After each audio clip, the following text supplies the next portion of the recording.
And Donna, thank you for that. And we're very glad that you're going to be doing the next one as well, which is of great concern that you weren't initially asked to do that, but we're very pleased to see that. Donna has got to go. Has anybody got any questions before Donna goes? I'm sorry, I don't know if there are any online. Have we got any online? I note you say that staffing issues are obviously a really big problem. From our perspective, we see still a lot of poor reports, SUI reports, etc. Oh, is there something online that I can't see? Is there any questions on there that I should be saying? Do you think is that part of your remit to look at the way that investigations are done, the series and toward investigation reports? Because I know actually the people who do them are quite critical of themselves. There's no joining up, and I just wondered if that was a process that was improving at all.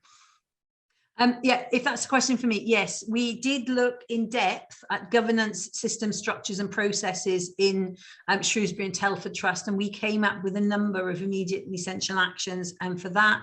And we will be, alongside all of the cases that we consider within Nottingham, the Trust will be required to provide us with almost a parcel of governance.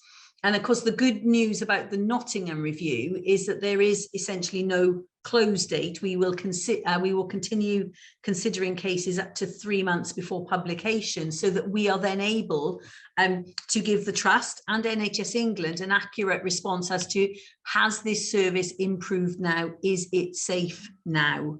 So yeah, governance is very, very much a huge part of what we do. Thank you. So somebody. Hello, Heather.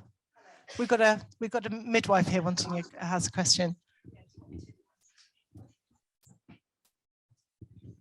Hello, I'm a retired clinical midwife, and I've been working as an expert midwifery witness for a long time. But my question is really that we've been doing clinical and incident investigation for quite some years now.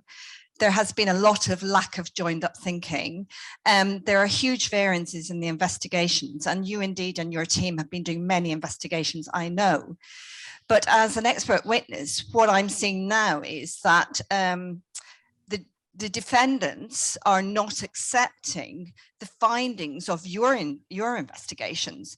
And it seems that there's been a great deal of time and expense put into that. What is the point of it if these parents are not being compensated and are having to go through the legal process when indeed they've been through what already a thorough investigation by you and your team? So if you're talking locally about, I can't comment on any litigation process that might or might not be happening in Shrewsbury and Telford in Shropshire. Clearly, our reports were done with clinical governance in mind and helping the Trust to learn. And I think it is important to say that, you know, the litigation process is entirely separate from anything that we may have done.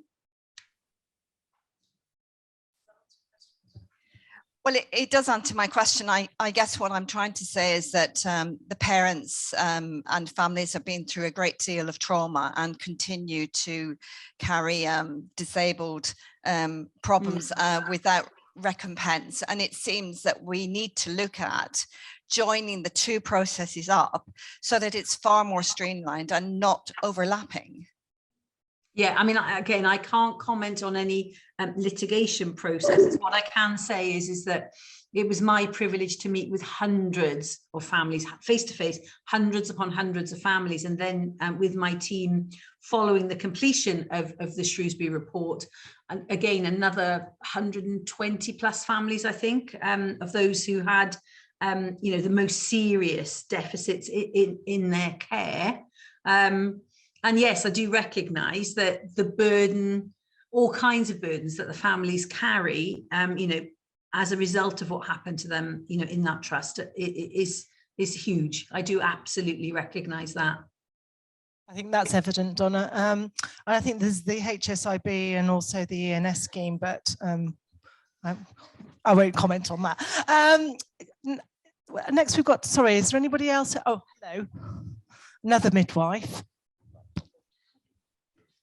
Hello, I just wanted to say, as a practicing midwife, that I feel like there's a crisis already, And I'm interested to hear that you're optimistic, because honestly, I don't feel at all optimistic. I'm not really sure what's going to happen, but I feel a sense of impending doom, really.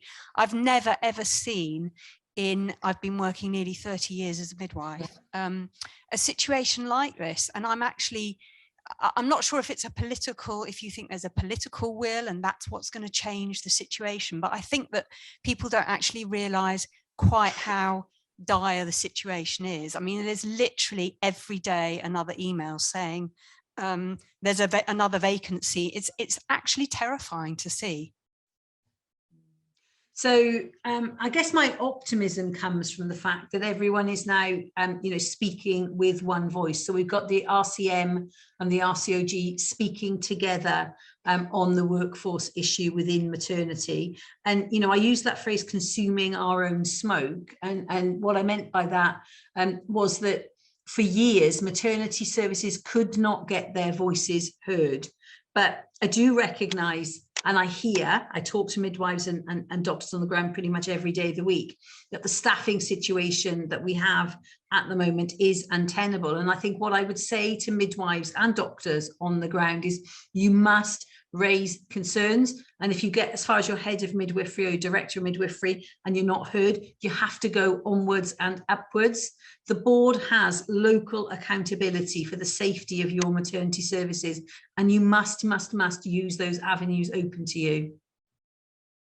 It's very sad news we're all aware of it, and I think if there's not enough midwives, care's not going to improve, and that's a real concern. I'm conscious that Donna has really given us some of her very precious time today. Is that it? Yeah. Thank you, Donna. Really appreciate it. Thank you very much indeed.